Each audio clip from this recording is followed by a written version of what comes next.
बिस्मिल्लाहिर्रहमानिर्रहीम। गनी मुझे और मैं गनी को परखने की कोशिश में थे और ये अंदाज़ा लगा रहे थे कि हम दोनों कितने पानी में हैं। गनी ने मुझसे चंद सवाल पूछे तो मैंने सीधा जवाब देने के बजाय कहा कि मैं अमली तौर पर काम करने वाला बंदा हूँ। सवालात तो उनसे पूछे जाते हैं जिनके काम का कोई अमली नमूना सामने ना हो। वैसे भी मेरी आदत है कि मैं ऐसे सवालों के जवाब देना पसंद नहीं करता जिससे कोई मेरी कारकर्दगी को जांचना चाहे। वैसे भी मस्तान भाई ने मेरे मुतालिक तुम लोगों को बहुत कुछ बता दिया होगा। तुम अपना बताओ, क्या करते हो और आइंदा क्या करने का प्रोग्राम है। मस्तान ने यह महसूस करते हुए कि बातचीत में कहीं इख्तलाफ पैदा ना हो जाए, हमारी गुफ्तगू काटते हुए कहा कि मेरा ख्याल है कि पहले खाना खा लिया जाए, क्योंकि भूख की वजह से मेरी तो बुरी हालत है। चंद मिनट में ही खाना लग गया। खाने के दौरान भी हमने ऐसी गुफ्तगू से परहेज किया जिससे कशीदगी का खतरा हो। खाने के बाद गनी बोला कि मैंने जानबूझकर आपसे ऐसे सवाल किए जिनके जवाब कोई नॉर्मल बंदा देना पसंद नहीं करता। बहरहाल, कोई बात बुरी लगी हो तो सॉरी। मस्तान के बकौल आप ठोस शख्सियत के मालिक हैं और आपने गोखले को ठिकाने लगाकर हम सबको जहनी अजियत से निजात दिला दी है। और अब मेरी सदके दिल से ख्वाहिश है कि आप मस्तान और यूसुफ के अख्तलाफात भी ख़त्म करवा दें, ताकि हम तीनों मिलकर काम करें तो पूरे भारत में हमसे कोई टक्कर ना ले सके। ये कहकर गनी और उसके साथी हमसे रुखसत हो गए। कैसर को बम्बई गैरेज में छोड़ने के लिए एक गाड़ी में मुहाफिजों के साथ रवाना करके खुद हम हाजी के साथ मालाबार वाले बंगले की तरफ चल पड़े। रास्ते में मस्तान ने मुझसे पूछा कि गनी के मुतल्लिक तुम्हारी क्या राय है। मैंने मस्तान का हाथ पकड़ते हुए कहा कि मस्तान भाई, तुम्हारे धंधे में उसकी पोजीशन तुम बेहतर जानते हो। इस मुख्तसर सी मुलाकात में मैंने यही अंदाज़ा लगाया है कि चमड़ी जाए पर दमड़ी ना जाए के असूल पर ही ये काम करने वाले बंदे हैं। गोखले के खात्मे के बाद अब ये तुम्हारे और यूसुफ के बाजुओं पर अपना मुकाम बनाना चाहते हैं, और अगर ये एक बार इस मुकाम तक पहुंच गए तो मक्खन के बाल की तरह तुम दोनों को निकाल देंगे। मेरा ख्याल और वक़्त का तकाजा यही है कि तुम और यूसुफ मिलकर उनको उनकी औकात में रखो तो बेहतर रहेगा। तुम दोनों के पास ताकत, पैसा, हिम्मत और वसी तजर्बा है, और अगर ये एक बार ताकत पकड़ गए तो गोखले से बढ़कर तुम लोगों के लिए खतरनाक साबित हो सकते हैं। मैं खामोश हुआ तो मस्तान बोला कि मैं तुमसे बिल्कुल मुत्तफिक हूँ। मैं गोखले की वजह से इनसे ताल्लुकात बढ़ाने पर मजबूर था। तुम वापसी पर यूसुफ से तो ज़रूर मिलोगे। उसे सिर्फ इतना बता देना कि मेरे दिल में उसके लिए कोई बदख्याली या बुरी नीयत नहीं है। मेरा दिल उसके लिए साफ है। हम गनी की तरह ना तो जवान हैं कि ये सोचें कि अभी बहुत वक्त पड़ा है, और ना ही हमें न्यू ताल्लुकात बढ़ाने की ज़रूरत है। गनी ने बड़ी हमकाना बात की थी कि अगर हम तीनों मिल जाएं तो कोई हमसे टक्कर नहीं ले सकता। मैं समझता हूँ कि अगर बस यूसुफ साफ दिली से मेरा साथ दे तो इस गनी टोले समेत कोई भी हमसे टक्कर लेने की जुर्रत नहीं कर सकता। मैं मस्तान का अंदिया समझ गया कि वो यूसुफ से हज सिरा नो ताल्लुकात इस्तवार करना चाहता है। मैंने कहा कि सुबह मैं यूसुफ के पास जाऊंगा और पूरी कोशिश करूंगा कि तुम दोनों की गलत फहमियों को दूर कर सकूं। यूसुफ दिल का बहुत अच्छा है। मैं दिन भर की कार्रवाई और थकन से चूर हो रहा था। मैं मस्तान से इजाज़त लेकर अपने बेडरूम में गया और जल्द ही नींद की आगोश में चला गया। अगले रोज सुबह उठकर मैं मग मोरंग के जवाहरात के 4 करोड़ 40 लाख और गोखले की तिजोरी से मिलने वाली सारी दौलत लेकर बम्बई गैरेज गया और ये तमाम अपने साथियों में यकसा तकसीम कर दिए। हिरन घाटा पर मुंतजिर साथियों का हिस्सा अलग कर लिया। मेरा भी उसमें बराबर का हिस्सा था। कल्पना को मैंने 15 लाख रुपए और चंद जेवरात दिए। गोखले की तिजोरी से मिलने वाले 2 हीरे बहसीयत लीडर मैंने अपने लिए रख छोड़े थे। मुसलसल खून खराबा और भाग दौड़ की वजह से अब मैं तंग आ चुका था। मेरे घरेलू हालात मेरी बीवी की वजह से इतने नागुफ्ता बे हो चुके थे कि अपना घर मुझे जन्नत की बजाय जहन्नम दिखाई देता था। मैंने सोचा था कि अपने हिस्से में आने वाली रकम और इन 2 हीरों को बेचकर हासिल होने वाली रकम को 2 हिस्सों में तकसीम, यानी आधी अपने घर वालों को दे दूंगा और बाकी से किसी तीसरे मुल्क में जाकर सुकून के दिन गुजारूंगा, जिसमें सिर्फ अमन होगा, घरेलू खुशियां होंगी और राहतें होंगी। इस जिंदगी से मैं तंग आ चुका था। अब नई जिंदगी शुरू करने के लिए मैं खासा दूर निकल चुका था, लेकिन तकदीर मेरे इन ख्यालों पर खड़ी मुस्कुरा रही थी, क्योंकि मुझे अभी मुश्किलात और मसाइब के कई समंदरों से गुजरना था। आज का सारा दिन मैंने कैसर लोगों के साथ गुजारा। ये अजीब इत्तफाक था कि मेरी हर मुश्किल में काम आने वाले इन साथियों के साथ आगाज़ मुलाकात से ही जब ये मुझे मिले या मेरे साथ रहे। हमारा तमाम वक्त मुश्किलात का सामना करने, दुश्मनों से नबर्द आजमा होने और खून बहाने में ही गुजरा। इतने मुखलिस साथियों के साथ मैं खुले और पुरसकून जहन के साथ चंद लम्हे भी हुश गपियाँ या सैरो तफरी ना कर सका। दिल्ली में बशीर गैरेज में पहली मुलाकात से लेकर अब तक हर मुश्किल वक्त में मेरे साथ रहे। DMI की हिरासत से मुझे छुड़वाने के लिए उन्होंने दिल्ली हेडक्वार्टर पर दस्ती बमों से हमले किए। उससे पहले दिल्ली परेड और न्यू ईयर नाइट पर उन्होंने ही हमले किए थे। गोरखपुर का हवाई अड्डा तबाह करने में अमली तौर पर उन्होंने और मेरे नंबर 2 हबीब ने ही किरदार अदा किया था। मोरंग, मग और चिकमा कबाइल के तसादुम में ये मेरा हरावल दस्ता थे।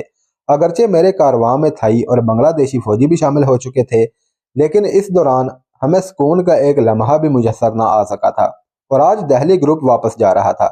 मैंने तकरीबन आधा घंटा कैसर के साथ अलग गुजारा और उसे आरफ और नज़ीर के लिए अलग अलग हाथ दिए। मैंने एक हाथ कर्नल शंकर के नाम देते हुए कैसर को कहा कि चंद रोज आराम करने के बाद वह सर्विसेज क्लब में जाकर कर्नल शंकर का पता करे और अगर वो मिल जाए तो उसे ये मेरा हाथ देकर फौरन वापस चला जाए। साथ मैंने कैसर को कर्नल शंकर का मुकम्मल हुलिया भी समझा दिया। उस 30 मिनट की अलग मुलाकात के बाद मैं फिर बाकी साथियों के पास आकर बैठ गया। बम्बई गैरेज एक वसी रकबे पर फैला हुआ था। ये गैरेज सिर्फ नाम का ही है, असल उसमें मेहमान खाने, तय खाने, गोदाम और न जाने क्या क्या बना हुआ है। हाजी ने मेरे दिल्ली वापस जाने वाले साथियों के लिए एक अलग कमरे में पार्टी का इंतजाम किया था। थाई और दूसरे पीने वालों के लिए आला विस्की और बाकियों के लिए हर किस्म के आला मशरूबात और लजीज खानों पर मुश्तमिल पार्टी 2 बजे तक जारी रही। हाजी मस्तान थोड़ी देर के लिए पार्टी में शामिल हुआ। उसने अपने मुहावजों से एक थैला लेकर उसमें से बंद लिफाफे निकालकर मेरे तमाम साथियों में तकसीम किए। हर लिफाफे में भारतीय साथियों के लिए 3-3 लाख भारतीय रुपए और बाकियों के लिए उनके मुसावी डॉलर थे। अभी पार्टी जारी थी कि अचानक यूसुफ पटेल अपने मुसल्ला साथियों के साथ हाल में दाखिल हुआ। अब दोनों के मुहाफिज उन्हें अंदर छोड़कर बाहर चले गए।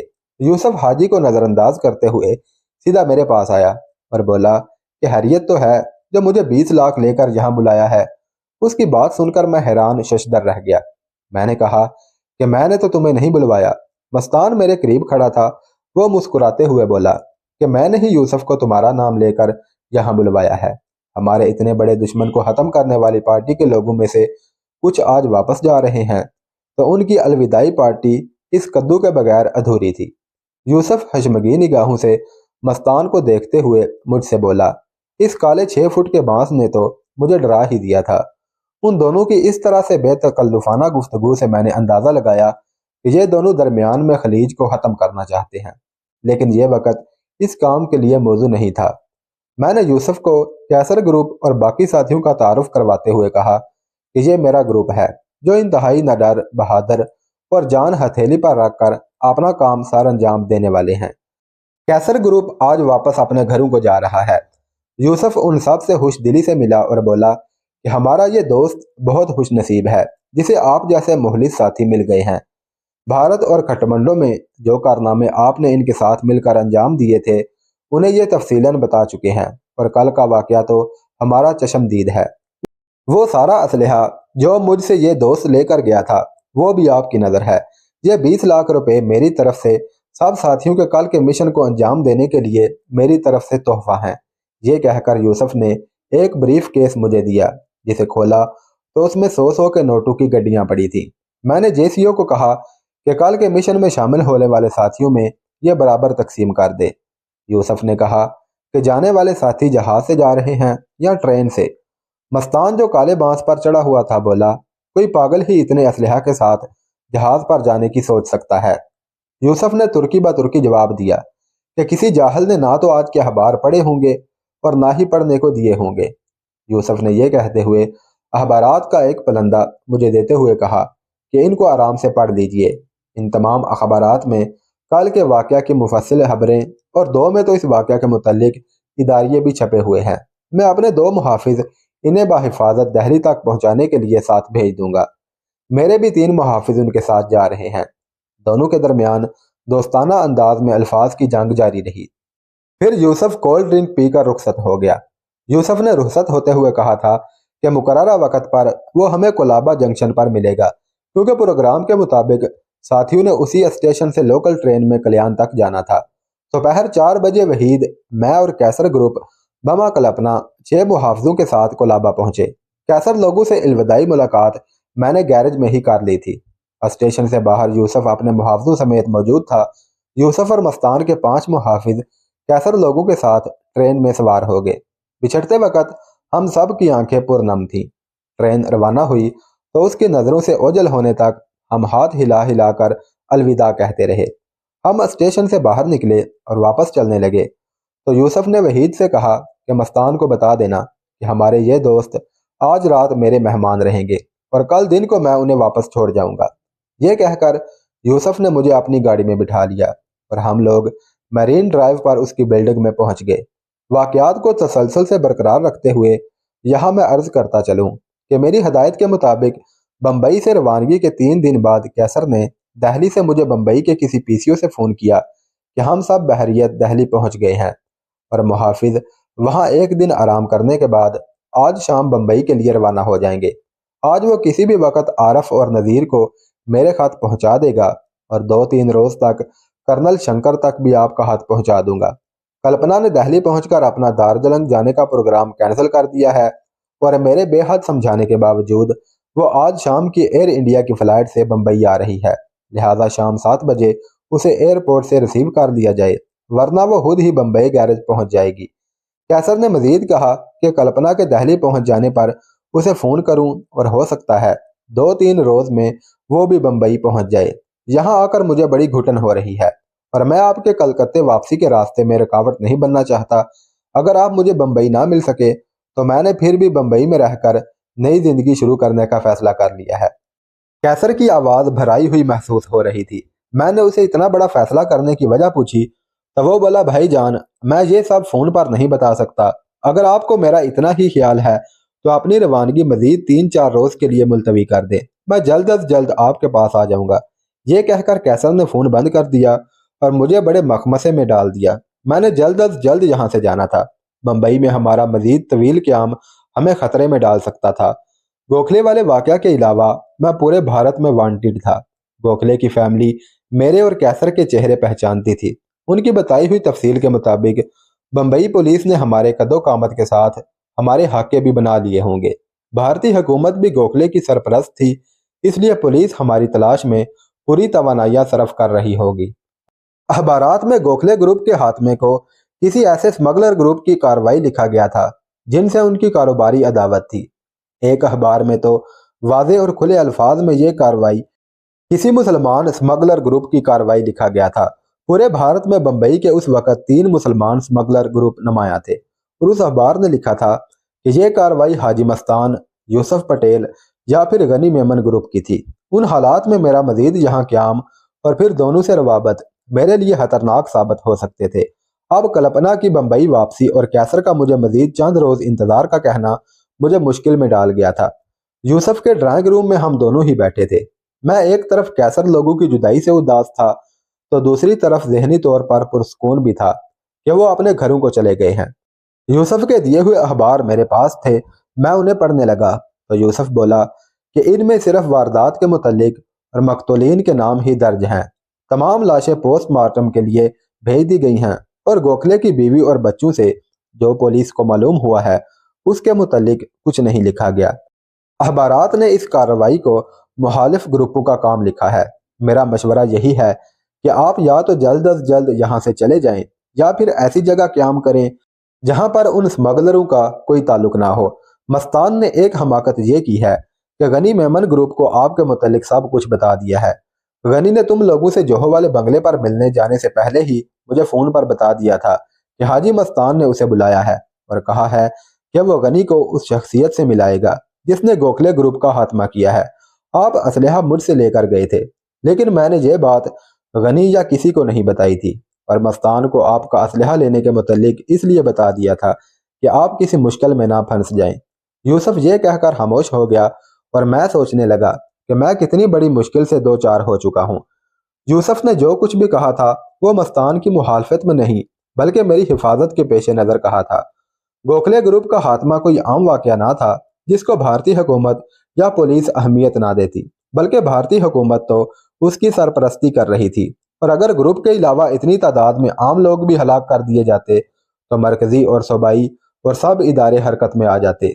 मैं सूरत हाल का जायजा लिया तो वो बहुत गंभीर थी। बचने की कोई फूल प्रूफ सूरत ना नजर आते हुए मैंने साथियों को फौरन किसी ऐसी जगह शिफ्ट करने का फैसला कर लिया जिसका स्मगलरों से कोई ताल्लुक ना हो। जब मैंने यूसुफ से बात की तो कहने लगा कि हाजी के तीनों मुकाम नज़र में हैं और मेरे भी सारे ठिकाने पुलिस की नज़र में हैं, लेकिन बाज़ औक़ात शरीफ लोग हमसे काम लेते वक्त हमारे कदमों में अपने सर रख देते हैं, लेकिन जब हमें उनसे काम पड़ जाए तो वो अपनी मसनूई शराफत का उज़र करके पीछे हट जाते हैं। मेरे ख्याल में आपके लिए फौरी और महफूज जगह YMCA है। बम्बई में उनके 3 मर्दाना हॉस्टल हैं और उस तंजीम का जनरल सेक्रेटरी मेरा ना सिर्फ अच्छा दोस्त है बल्कि मेरा एहसान मंद भी है। उसके ज़रिए मैं आप और आपके साथियों के लिए ठहरने का इंतज़ाम कर सकता हूँ। YMCA में आप लोगों के मुतल्लिक किसी को कानो कान खबर तक नहीं होगी। मौजूदा हालात की संगीनी के पेश नज़र मैंने यूसुफ की ये पेशकश कबूल कर ली। खाने के बाद यूसुफ ने मस्तान से फ़ोन पर कहा कि वो अभी उससे मिलने आ रहा है और मैंने गैरेज फ़ोन करके नंबर 2 को कहा कि सब साथियों को कहे कि वो 1 घंटे में रवानगी के लिए तैयार हो जाएं। यूसुफ पटेल ने दूसरा फ़ोन जनरल सेक्रेटरी को किया और कहा कि अंधेरी में माइकल रॉबर्ट के नाम से 6 कमरे फौरी बुक करवा दे। फ़ोन से फारिग होकर यूसुफ मुझे लेकर हाजी के पास जोहो वाले बंगले में पहुंचा और थोड़ी सी बहस के बाद मस्तान भी एग्री हो गया। मस्तान ने बम्बई गैरेज फ़ोन करके अपने करिंदों से कहा कि मेरे तमाम साथियों को सामान और असलहा समेत साथ लेकर फ़ौरन मालाबार वाले बंगले पर पहुंच जाएं। गरज रात 2 बजे तक हम सब YMCA के कमरों में शिफ्ट हो गए और वहां लिखवाया कि दहली के एंगल ब्लेंडेड वाले हैं और एक फिल्म प्रोड्यूसर के बुलाने पर यहाँ आए हैं। वहां हम सब ने क्रिश्चियन नामों से एंट्री करवाई। यूसुफ का एक गोदाम भी बिल्कुल उसके करीब ही वाक़या था जिसमें तमाम सहूलियात थीं। दोनों ने वहां अपने 2-2 आदमी हमारी हिफाजत और निगरानी के लिए मुतय्यन कर दिए और मुझे कहा कि अगर हमें फ़ोन करने की ज़रूरत पेश आए तो हॉस्टल की बजाय गोदाम का फ़ोन यूज़ करूं। मस्तान ने कहा कि वो 1-2 रोज़ में इसी एरिया में हमारे लिए बंगले का बंदोबस्त कर देगा जिसे मुंबई स्टॉक एक्सचेंज वाला व्यापारी नुकसान की वजह से बेचना चाहता है और अपने एक बेदरस दोस्त के नाम पर मस्तान ने उसे खरीदा है। मेरा बम्बई में अब कोई काम ना था। मैं जल्द अज जल्द हिरन घाटा पहुंचना चाहता था, पर अब मजीद यहाँ रुकने की वजह यह थी कि गोखले वाले वाकया को लेकर जो पुलिस सरगर्म अमल है उसमें कुछ कमी आ जाए। मस्तान ने मजीद कहा कि बिला ज़रूरत बाहर ना निकलें। सुबह का नाश्ता और दोपहर का खाना हाजी ने, जबकि रात का खाना यूसुफ ने भेजने की जिम्मेदारी उठाई। मैं जहनी तौर पर इतना थका हुआ था कि मैंने YMCA के पुरसकून माहौल में अपने आप को बिल्कुल फ्रेश और पुरसकून तरीके से रखने का फैसला कर लिया। हम हर रोज़ सुबह अखबार पढ़ते और गपशप लगाते। इसी तरह हमने दिन गुजार दिए। पाकिस्तान से रांगा माटी और वहां से यहाँ तक ये पहला मौका था कि मुझे अखबारात पढ़ने का मौका मिला।